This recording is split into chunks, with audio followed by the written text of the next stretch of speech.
Hello guys, for today's video, nagluto ako ng sinigang na isda with gulay. Yan, ninalagay ko na po yung mga lamas niya. So, yung isda. Hinuna ko na po yung gulay kasi matagal maluto yung gulay.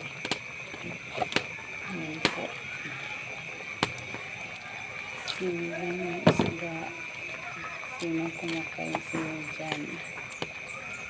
Siguro yung mga rich, hindi kumakain ng ganito na luto. Yung simple lang na luto. Pero masarap yun guys. Yan. Yan. Sandali na lang yan. Maluto na. Gawin natin yung isda para mabilis maluto. Kasi yung gulay na kuluan na yan. Muna kong tukuluan yung gulay.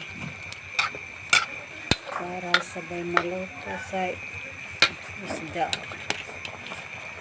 Kasi matagal maluto yung gulay. Yung gulay nila nagkakad sa yung okra at saka repolyo. Tapos yung mga lamas niya sabay-sabay ko ng pinakaluan. Yung mga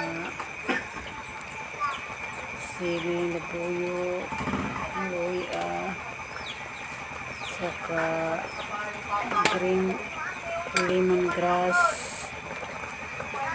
Ito yan. So,